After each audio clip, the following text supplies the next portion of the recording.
Oséias, capítulo 4, nós vamos ler do verso número 1 até o verso número 12. Oséias, capítulo 4, do verso 1 ao verso 12. A palavra de Deus diz: ouvi a palavra do Senhor, vós, filhos de Israel, porque o Senhor tem uma contenda com os habitantes da terra, porque nela não há verdade, nem amor, nem conhecimento de Deus. O que só prevalece é perjurar, mentir, matar, furtar e adulterar. E há arrombamentos e homicídios sobre homicídios. Por isso, a terra está de luto, e todo o que mora nela desfalece, com os animais do campo e com as aves do céu. E até os peixes do mar perecem. Todavia, ninguém contenda, ninguém repreenda, porque o teu povo é como os sacerdotes aos quais acusa. Por isso, tropeçarás de dia, e o profeta contigo tropeçará de noite, e destruirei a tua mãe. O meu povo está sendo destruído, porque lhe falta o conhecimento. Porque tu, sacerdote, rejeitaste o conhecimento, também eu te rejeitarei, para que não sejas sacerdote diante de mim. Visto que te esqueceste da lei do teu Deus, também eu me esquecerei de teus filhos. Quanto mais estes se multiplicaram, tanto mais contra mim pecaram. Eu mudarei a sua honra em vergonha. Alimentam-se do pecado do meu povo, e da maldade dele têm desejo ardente. Por isso, como é o povo, assim é o sacerdote. Castigá-lo-ei pelo seu procedimento, e lhe darei o pago das suas obras. Comerão, mas não se fartarão. Entregar-se-ão à sensualidade, mas não se multiplicarão, porque ao Senhor deixaram de adorar. A sensualidade, o vinho e o mosto tiram o entendimento. O meu povo consulta o seu pedaço de madeira, e a sua vara lhe dá resposta, porque um espírito de prostituição os enganou. Eles, prostituindo-se, abandonaram o seu Deus. Amém. Pai querido, a tua palavra vem a nós como um alerta. Tua palavra nos é revelada como expressão da tua vontade, do teu conhecimento, daquilo que é importante para nós. E nós queremos mais conhecer a tua palavra. Queremos mais ouvir a tua voz. Precisamos, Pai, que o Senhor fale conosco, nos corrigindo, ajustando a nossa vida, o nosso rumo, pela tua palavra, Pai. Eu te peço, fala conosco esta noite, aquilo que precisamos ouvir. Edifica as nossas vidas sobre esta rocha que é a tua palavra. E todos nós tenhamos entendimento daquilo que o Espírito Santo quer falar aos nossos corações. Fala de maneira poderosa a todos nós, Pai. Eu te peço isso, entregando minha vida em tuas mãos, pedindo a unção do Espírito Santo, para que eu possa ministrar as verdades da tua palavra e também possa vivê-las em minha própria vida. Eu te peço, orando com os meus irmãos, em nome de Jesus. Amém. Graças a Deus. Podem sentar, irmãos. Amados, um texto como esse nos mostra como a Bíblia Sagrada é um livro atual, como a palavra de Deus tem palavra para os nossos dias, como ela é atual e contextualizada com tudo aquilo que estamos vivendo nos dias de hoje. Veja, o profeta Oséias, instruído por Deus para trazer uma mensagem de Deus ao povo de Israel. Mas tudo que ele diz nessa mensagem muito bem se aplica aos nossos dias, a realidade que nós estamos vivendo nos dias de hoje. E se você imaginar, queridos, que esse texto foi escrito 700 anos antes de Cristo, são pelo menos 2.700 anos atrás da nossa época atual, e o texto parece um retrato de tudo que está acontecendo nos dias de hoje e que já acontecia naquele tempo. Por isso Deus envia a palavra para o profeta. E a mensagem central é que Deus está em contenda com a sua criação. Deus está contendendo com suas criaturas, porque o abandonaram, porque deixaram o conhecimento de Deus e da sua palavra. E há um litígio entre Deus e a sua criação. O versículo 1 do texto que lemos diz: ouvi a palavra do Senhor. Vós quem, irmãos? Filhos de Israel. Porque o Senhor tem o que, irmãos? Uma contenda com quem? Com os habitantes da terra.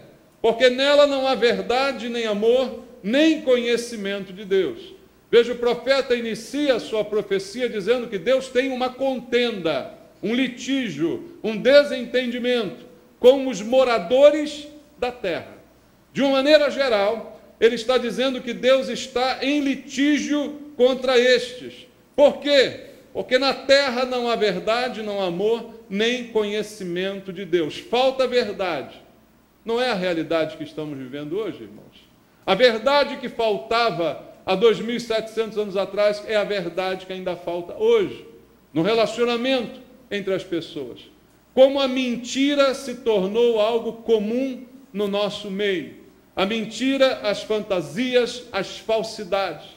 Me diga sinceramente, quem são as pessoas em quem você pode confiar cegamente? Quem são as pessoas que você, como se diz no popular, coloca a sua mão no fogo? Como difícil é hoje você confiar em alguém. Por quê?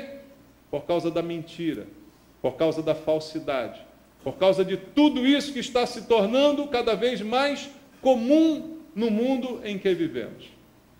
E o pior de tudo é quando a mentira já não chama mais atenção. Quando algo se torna tão corriqueiro que já não é mais notado. Ele se torna parte da nossa cultura. Aí a ruína é ainda maior. Concorda comigo, meu querido? Quando você já não percebe a mentira, porque ela já se tornou e já está impregnada no discurso, nos relacionamentos, na vida em sociedade. Assim nós estamos vivendo hoje. Começamos a achar normal mentir, enganar, ser falso. Você quer um exemplo bem atual, bem contextualizado? Você tem visto os jogos da Copa do Mundo? Especialmente os do Brasil?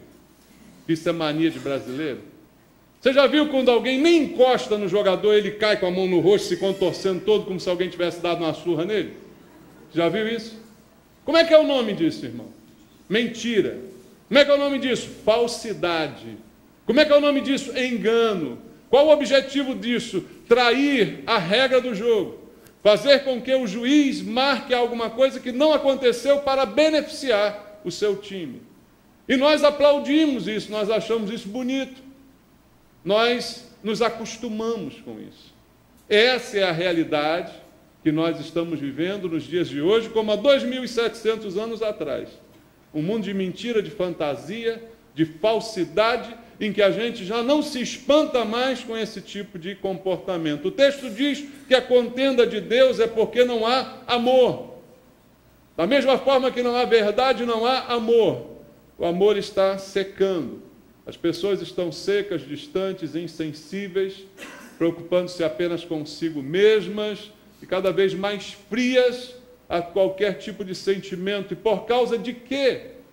Do mundo tem assim se transformado.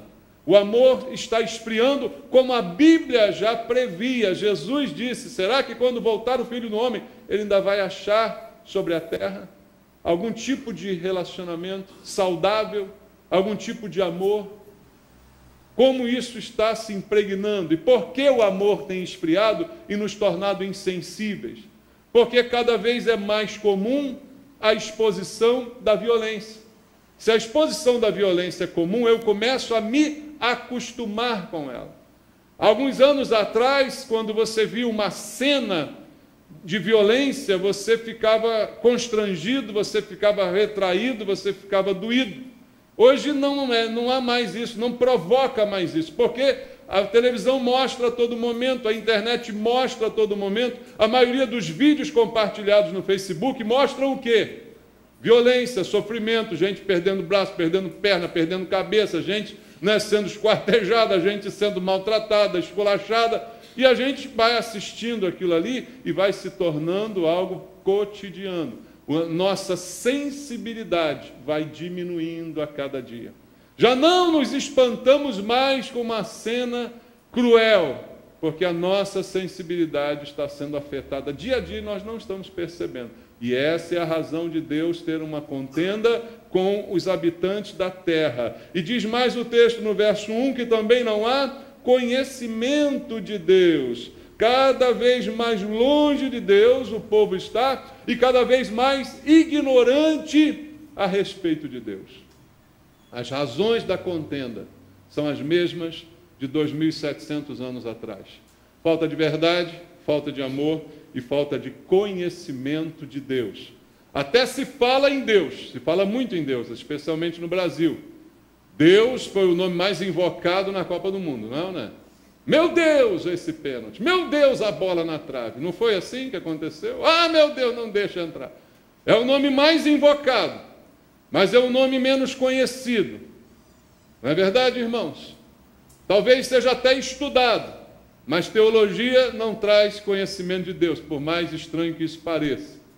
E esta é a razão da contenda de Deus com o povo da terra, como está escrito no versículo 1.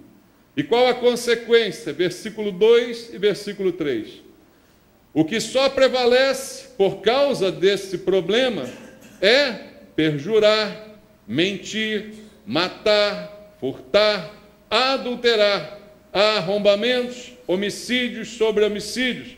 Por isso, a terra está de luto, e todo o que mora nela desfalece, com os animais do campo, com as aves do céu, e até os peixes do mar perecem. Como é atual a Bíblia Sagrada? Veja os efeitos desta falta de verdade, dessa falta de amor e dessa falta de conhecimento de Deus, são esses que nós estamos vendo há 2.700 anos. O que prevalece é mentir, matar, furtar, adulterar, arrombar, homicídios, mortes e até a própria natureza sofrendo. Veja, perjúrio, diz aqui a Bíblia, falsas promessas, mentira, furto, obtenção de benefício. É isso que nós temos visto. Resumindo, corrupção. Não é o mal que nós dizemos ser o mal do nosso país? A corrupção? Mas quem são os corruptos? Os corruptos somos nós. São aqueles que vão para as ruas protestar, mas quando podem levam vantagem em alguma coisa. Essa semana eu li um artigo no jornal muito interessante. Você viu aí o pessoal que foi preso vendendo ingresso falso, não, ingresso verdadeiro, mas ilegalmente, não é? E o articulista colocou um texto bem sugestivo no seu artigo. Ele disse, o cambista somos nós.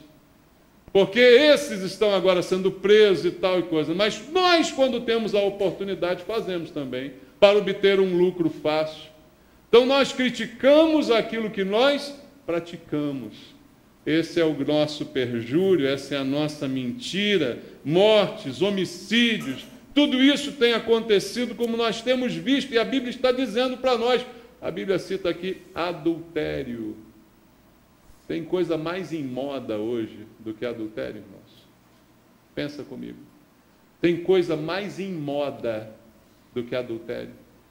Já se tornou tão comum que alguns já estão até questionando se é errado. Você percebe o problema disso? Quando algo se torna comum, a gente começa a questionar. Não existe adultério. A pessoa só não gostou, então ela pode pular daqui, pular para lá. Né? É igual pulga em cachorro, né? Vai pulando de cachorro em cachorro. Assim são os adúlteros, né? São como pulgas em cachorro. Vão pulando de cachorro em cachorro, achando que estão fazendo a melhor coisa do mundo. Se tornou comum isso hoje em dia. Se tornou aceitável, se tornou justificável na sociedade em que vivemos, consequência desse litígio que Deus está vivendo com a população, irmãos. Veja, a natureza, até ela se encontra de luto. Versículo 4 diz, ninguém contenda, ninguém repreenda, porque o teu povo é como os sacerdotes aos quais acusa. O verso 3, antes disso, diz que a terra está de luto, e todo o que mora nela desfalece, os animais, as aves, até os peixes. Olha o problema, irmãos. A natureza tem sofrido por causa da intervenção e da atuação do homem. O homem tem, com a sua insensibilidade, com o seu pecado, com a sua mentira, destruído a própria natureza. Para obter lucro, você usa o que quiser da natureza sem se preocupar se aquilo ali vai ou não se regenerar. Não é o que nós estamos vendo? Desmatamento e tantas outras coisas. Não estou aqui defendendo o discurso dos ecologistas, não, porque isso também é outra cambada safada, né? Mas é uma realidade. Estamos hoje destruindo como já estávamos naquele tempo. E Deus está dizendo no verso 3, a terra está de luto. Imagina, irmãos, a terra em que habitamos está de luto. Os animais têm morrido, as plantas têm morrido, e até os peixes do mar têm morrido. E o homem tem destruído a criação de Deus porque não o conhece. Como disse o final do versículo 2. Falta de conhecimento de Deus. E a gente fica então querendo achar um culpado. Quem é o culpado disso tudo? O versículo 4 que eu li para você e vou ler de novo, diz assim: todavia ninguém contenda. A contenda é minha com o povo, e ninguém fique contendendo não. Ninguém repreenda, porque o teu povo é como os sacerdotes aos quais acusa. Agora Deus está falando ao próprio povo de Deus. A contenda dita no versículo 1 é com os habitantes de toda a terra. Mas agora Deus está com uma repreenda em cima do seu povo, daqueles que ele chamou, daqueles que ele salvou. No caso aqui, Israel, que foram libertos do Egito, guardados e protegidos por Deus. No caso atual, a igreja, salva pelo Senhor. E agora ele está dizendo que também a igreja não tem moral para abrir a boca, para contender, para repreender, porque o povo é como os sacerdotes aos quais acusa. Deus vai começar a dizer que as pessoas estão merecendo essa corrupção, inclusive na igreja. Porque também não é difícil hoje encontrarmos dentro da igreja todas estas coisas que eu citei aqui. Concorda comigo, queridos? Dentro da igreja, a igreja não está mais imune a isto. Antigamente a igreja era imune, de certa forma, a esse tipo de comportamento. Era imune à mentira, era imune à falta de amor. A igreja antigamente era preservada disso pela sua unidade, pela qualidade dos crentes. Mas hoje também vamos convir, ser crente está muito fácil. Está ou não está? Todo mundo hoje é evangélico. Todo mundo hoje é não sei o que de Cristo, já viu? Tem os atletas de Cristo, tem os advogados de Cristo, tem os policiais de Cristo, deve ter os bicheiros de Cristo, deve ter tudo de Cristo também, né? É fácil, você pode ser qualquer coisa, os bandidos de Cristo, tudo, é só botar um de Cristo no final que resolve a situação, não é? Hoje nós estamos vivendo esse tipo de situação, inclusive dentro da igreja evangélica, em que você tem pastores que mentem, que enganam, que roubam, que se aproveitam da sua situação, que se envolvem politicamente, que fazem falcatrua, que fazem negociata, tudo isso entrou na igreja. E Deus diz ao povo de Deus o seguinte: não repreendam, não façam nada, porque vocês são iguais àqueles a quem vocês criticam. E agora Deus está falando com a gente. E Deus agora está repreendendo a gente. Ele está dizendo, é como o roto falando do esfarrapado. Então, o que vai acontecer? Se não há um padrão, se não há quem se salve, a situação, irmãos, está cada vez pior. A situação está piorando a cada dia. Se nada deste quadro mudar, mas veja, por que Deus manda o profeta falar? Não é só para fazer uma constatação. De repente você está me ouvindo agora fazer essa pregação e está dizendo, pastor, hoje está pessimista. O pastor hoje está querendo arrasar com a gente, né? Está dizendo aqui um monte de coisas, não vai ter jeito mesmo, a gente vai de mal a pior, e já era. Não, irmãos, a palavra é mandada por Deus para que alguém ouça, para que alguém mude, e para que alguém faça a diferença, para que alguém se arrependa. A palavra vem para que a gente desperte, para que a gente não fique dormindo, achando que está tudo bem, para que a gente não fique absorvendo essas coisas todas, achando que é normal ser assim. A palavra vem para a gente se confrontar e mudar. Se não houvesse esperança, não precisaria da palavra. Mas o fato de Deus trazer a palavra é porque há esperança para alguns. Certamente serão minoria. É sempre o remanescente, queridos, que se salva. É como disse Jesus em relação à igreja: muitos são chamados, poucos os escolhidos. Mas a palavra é para estes, para que estes se tornem os poucos, aqueles que ouvem a voz de Deus e que mudam, e que rejeitam, e que recusam que isto venha a ser trazido como prática para as suas vidas. Para isto, então, a palavra. E se nada mudar, o que Deus diz no verso 5 é o seguinte: por isso tropeçarás de dia, e o profeta contigo tropeçará de noite. Destruirei a tua mãe. Se nada mudar, qual a consequência? Até o profeta tropeça junto, todo mundo vai na mesma onda, irmão. Se nada mudar, é tropeço e é destruição. E no verso 6 ele diz: o meu povo está sendo o quê? Destruído. Por quê? Porque lhe falta o conhecimento. Porque tu, sacerdote, rejeitaste o conhecimento, também eu te rejeitarei, para que não sejas sacerdote diante de mim, visto que te esqueceste da lei do teu Deus, também eu me esquecerei de teus filhos. Aqui está a solução. Aquilo que Deus diz ser a maior de todas as causas. A falta de amor, a falta de verdade, os assassinatos, os adultérios, tudo isto que está acontecendo é consequência do desconhecimento de Deus. Então ele diz: o meu povo está sendo destruído, porque está indo nessa onda. O meu povo está se tornando como os outros povos. O meu povo está absorvendo toda essa sujeira. E um monte de gente entrando na igreja, dizendo que é evangélico, dizendo que é de Cristo, dizendo isso, dizendo aquilo, e a gente está todo mundo feliz, achando que vamos para o céu. Mas ele disse: o meu povo está sendo destruído, porque lhe falta conhecimento. Aos sacerdotes ele diz: também falta conhecimento. E é por isso que Deus tem rejeitado os sacerdotes. É a palavra que ele está trazendo para cada um de nós. Falta de conhecimento é a causa da nossa destruição. Amados, o versículo 7 diz: quanto mais estes se multiplicaram, tanto mais contra mim pecaram. Eu mudarei a sua honra em vergonha. Veja, não adianta aumentar em números se não houver conhecimento. Deus está dizendo: quanto mais os sacerdotes se multiplicaram, versículo 7, mais contra mim pecaram, porque abandonaram o conhecimento. Sem conhecimento não adianta haver multiplicação.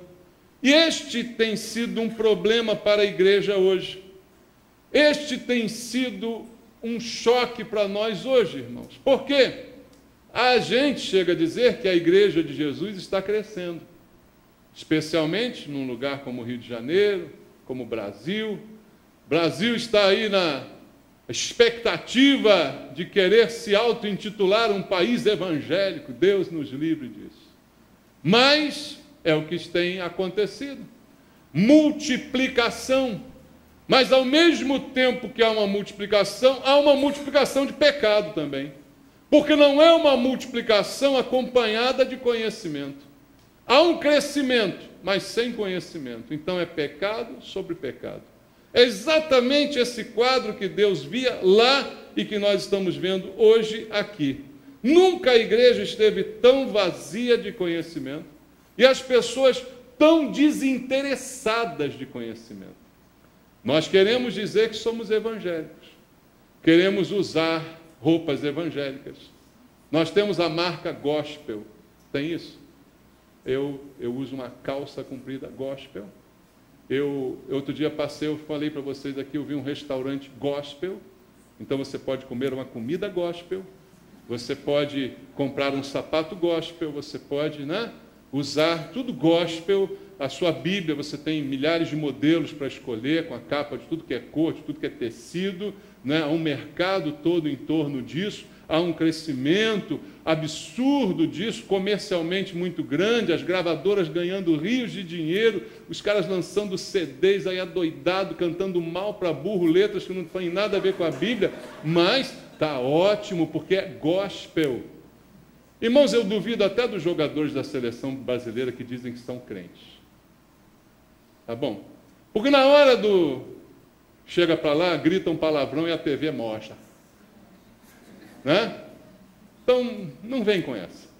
Gospel, crente de Cristo. Não, irmãos. Nada disso se rotula. Tudo isso se vive. Não adianta se rotular se não se viver. Não adianta botar no seu carro propriedade de Jesus. Já viu isso? Mas você atropela os outros com o carro, você dá fechada nos outros. Aí o cara fala, Jesus me dando a fechada aí. Né? Propriedade de Jesus, tu entra, pum, não dá carona para ninguém, né? Aí como é que vai dizer que é propriedade de Jesus? Essas coisas não se rotulam, essas coisas se vivem. Eu não preciso dizer que sou técnico de Cristo. Não, eu tenho que viver como alguém de Cristo. Não adianta fazer parte do grupinho que se auto-intitula de Cristo, se eu não viver como alguém de Cristo. Então a multiplicação não resolve o nosso problema, pelo contrário, ela cria mais problema. Como se multiplicam esse tipo de gente, se multiplicam também os pecados na igreja. É consequência uma coisa da outra. E pior, cada vez mais a igreja cresce, menos se dá valor à palavra, menos se busca conhecimento, menos há interesse por ouvir a palavra. Eu posso dizer hoje que na maioria das igrejas um pastor como eu não poderia pregar, porque eu demoro muito na pregação. Minhas pregações é de 40 minutos para cima, e não se prega hoje mais 40 minutos para cima. Ainda diz, não faz isso não, senão o povo não aguenta. Então que apresente outro povo aí. Porque quem não gosta de ouvir a palavra de Deus, gosta de quê? De gospel. Gosta de música gospel, né? Gosta de cadeira de igreja gospel, né? Gosta de um monte de coisa gospel, mas não gosta de ouvir a palavra de Deus. Então, a falta de conhecimento não é só um problema, ela é praticamente insolucionável, porque quanto mais a igreja cresce, menos a palavra tem espaço nela. E aí hoje nós temos culto, e você já ouviu essa história, você já foi a algumas igrejas, já foi igreja? Já foi. E começa o culto, aí fica lá, 1h30 de louvor. Aí depois vem a oportunidade para todo mundo, tem um conjunto da senhora, conjunto dos garotos, conjunto não sei quem, não sei lá, os gospel disso, os gospel daquilo, e você já não aguenta mais lá sentado ouvindo, não, troço, e nada numa palavra ser pregada. E aí quando vem um cara lá, bota 5 minutos de palavra, lê um versículo, fala 3 coisinhas, fecha a Bíblia, irmão, vamos orar, e o fogo desce. Já viu esse negócio? É assim que funciona. Cada vez mais o povo perecendo, e cada vez mais os sacerdotes perecendo, e cada vez mais o povo sendo como os sacerdotes aos quais acusa. Ninguém pode falar de ninguém, porque é tudo farinha do mesmo saco. Irmãos, os jovens nas igrejas, vamos falar para os jovens agora. O que os jovens buscam hoje na igreja? Fala sério comigo. Diversão, programas musicais, não é? O que os jovens hoje conhecem de Deus na igreja? Emoções. Emoções. É uma guitarra bem alta, é um batuque bem alto, e se você ficar do lado de um batuque, você se emociona.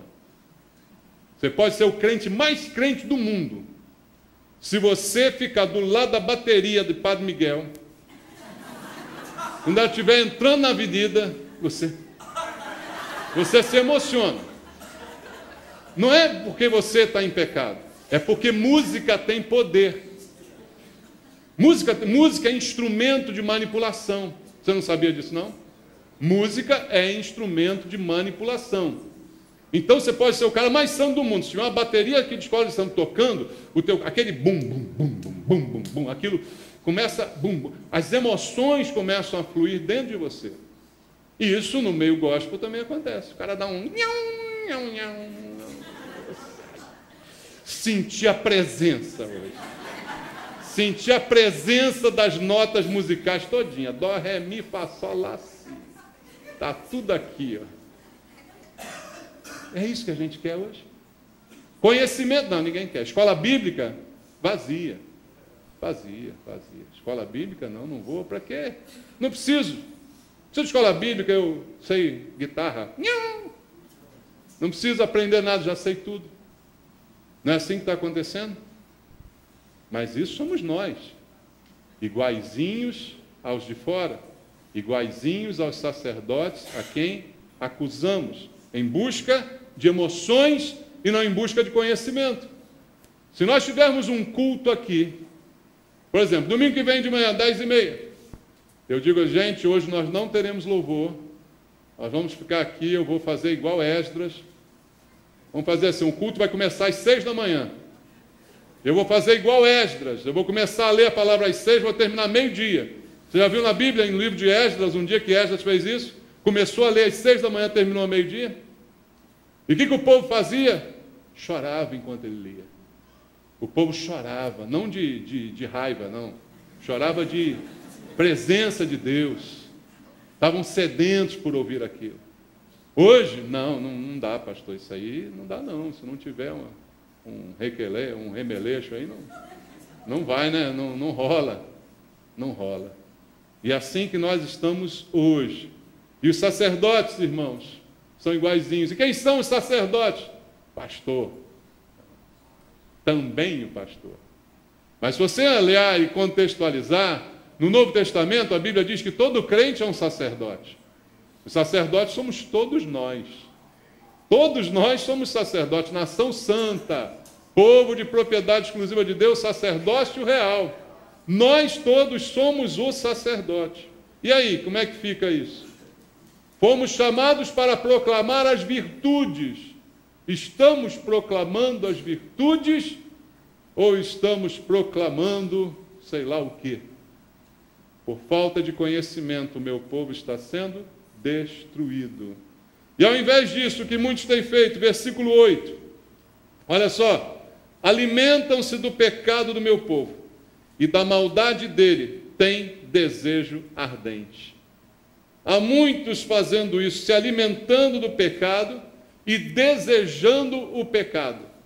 Nós temos vivido, irmãos, tempos de estruturas eclesiásticas pecaminosas, em que há em certas igrejas uma hierarquia nojenta, abominável, em que as pessoas se alimentam. Eu vi um vídeo no YouTube, eu não sei para que existe internet, irmão. A gente vê cada coisa.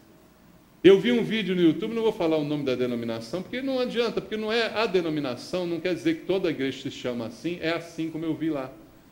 Há muitas diferenças. Nessa mesma denominação, você tem um monte de igreja totalmente diferente.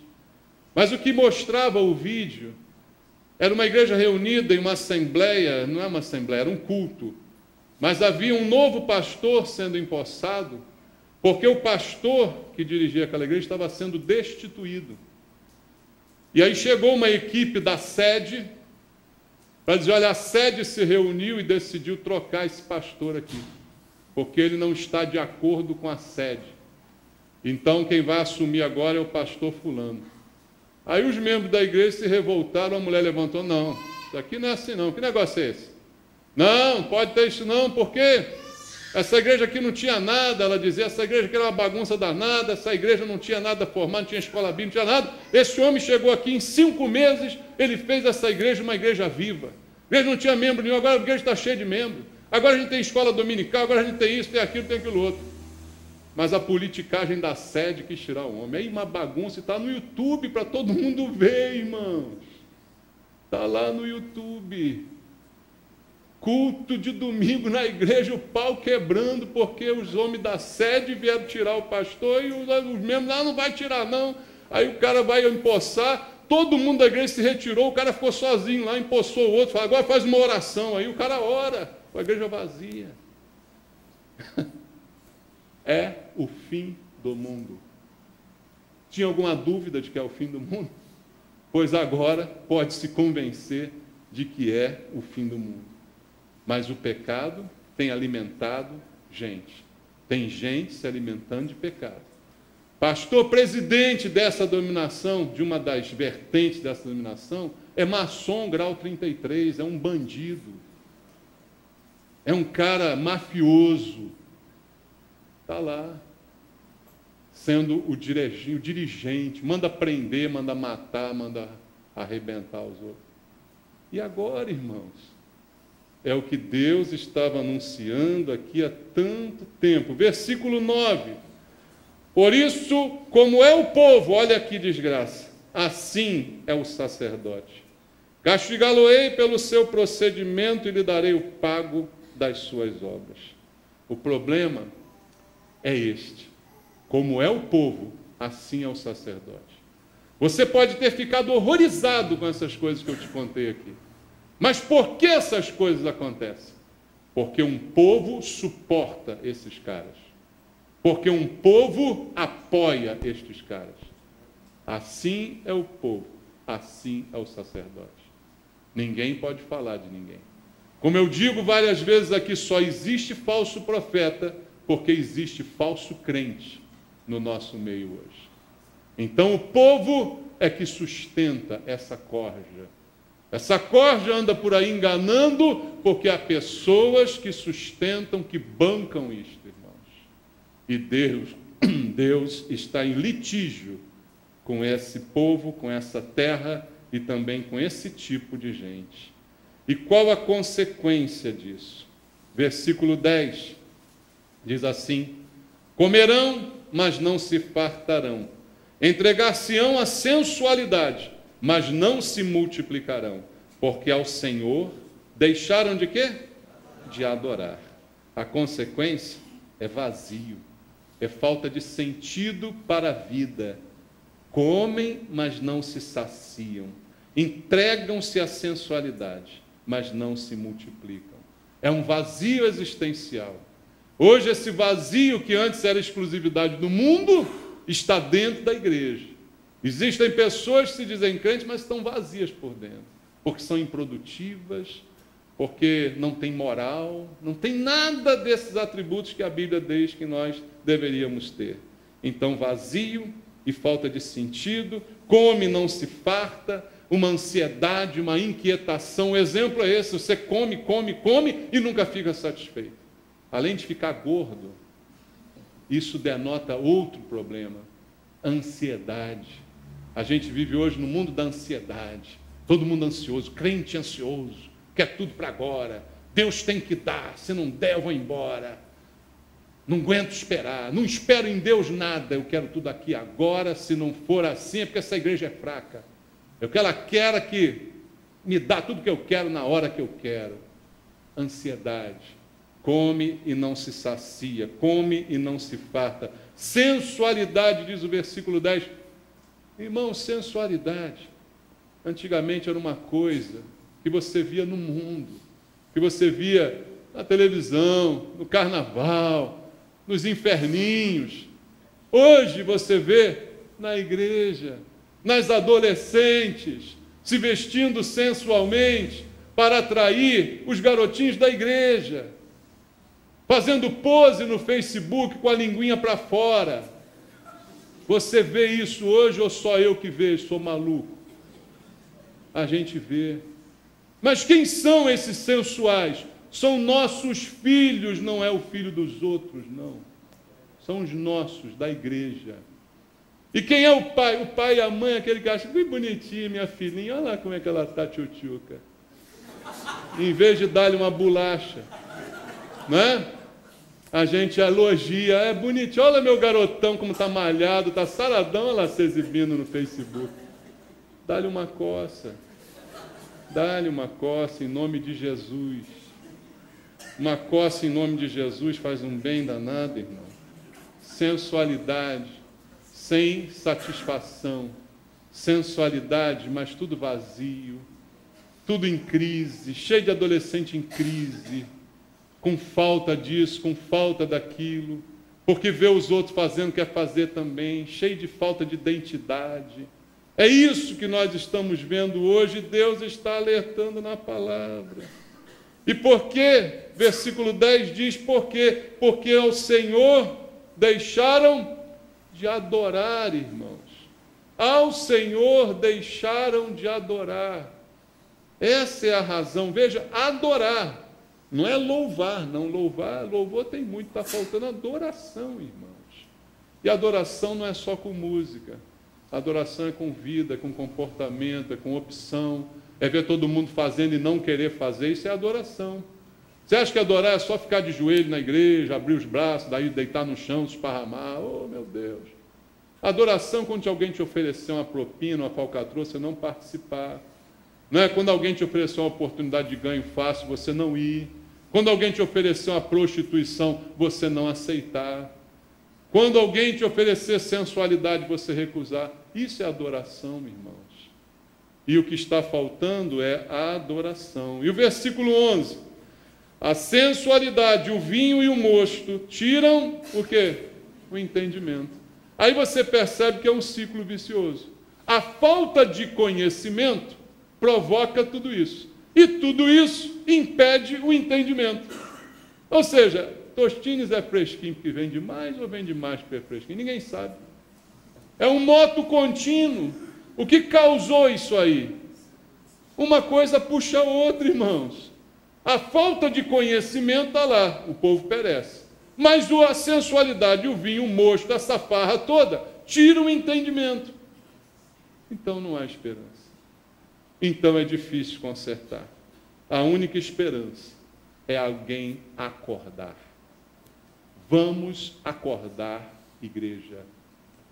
Vamos acordar, evangélicos. Vamos acordar, gospels. Vamos acordar, pastores, evangelistas. Vamos acordar, diáconos. Vamos acordar, povo de Deus. É a única solução. Vamos buscar o conhecimento de Deus. Versículo 12.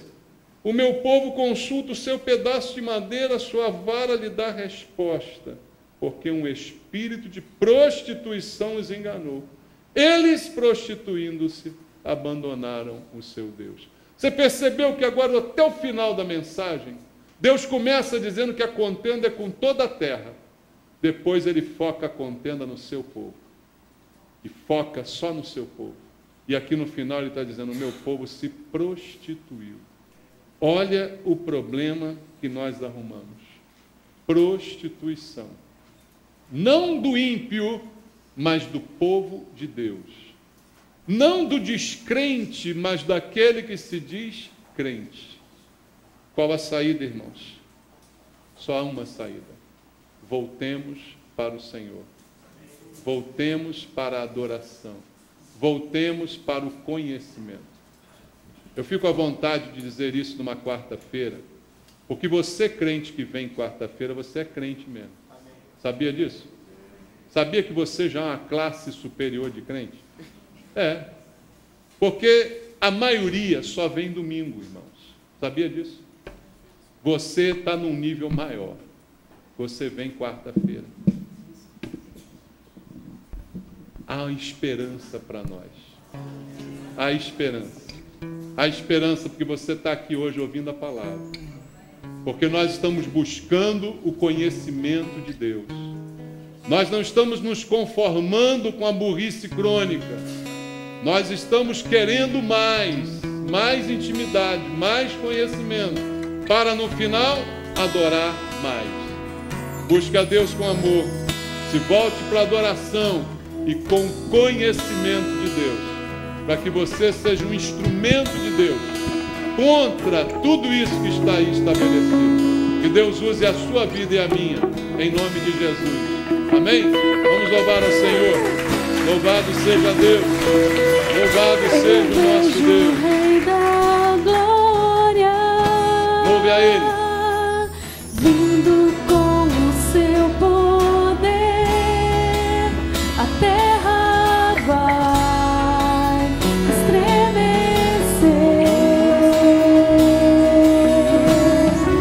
Eu vejo a sua graça, os pecados perdoar, a terra vai então cantar.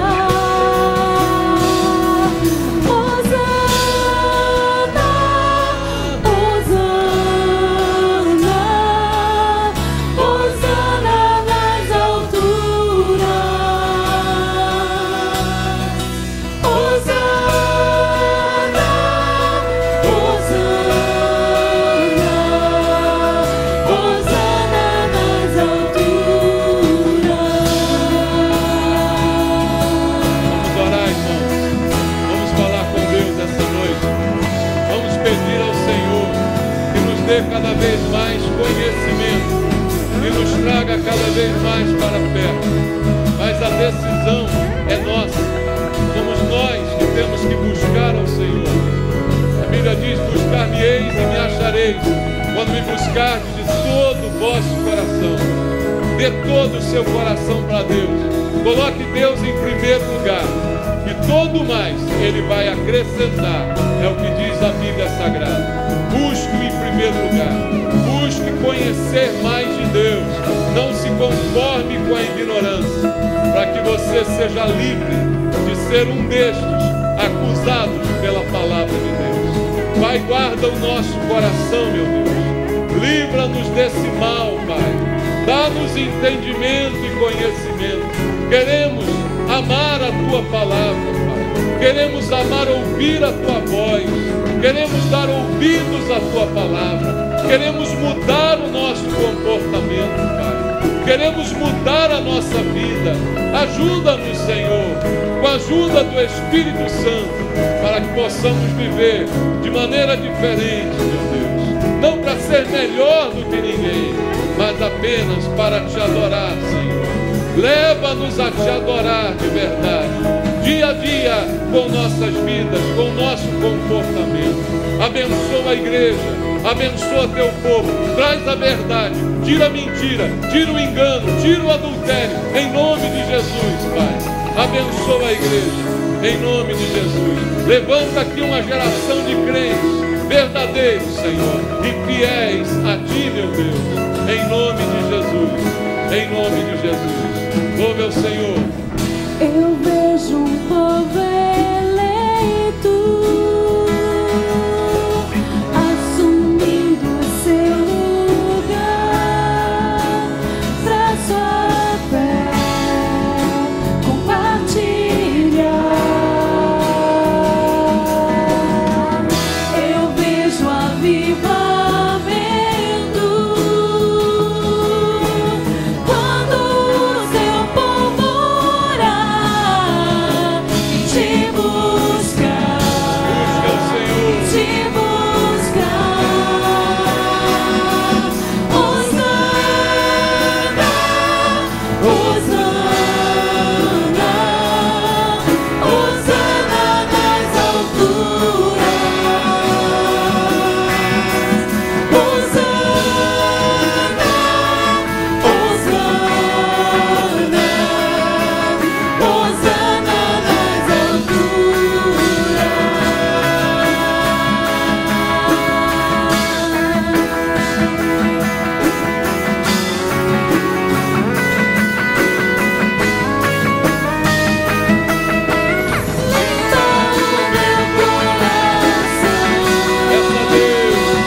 junto, Pai.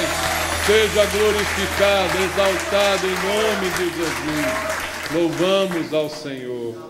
A Ele toda a honra, toda a glória, todo o louvor. Bom cultuar ao Senhor, né, mano? Guarda a palavra de Deus, busca entendimento, conhecimento. Meu amado, não saber não é o problema. O problema é não buscar saber. Ninguém nasce sabendo nada. O problema é a falta de interesse em querer saber. Busque ao conhecer ao Senhor, para você não ser destruído. Em nome de Jesus. Amém.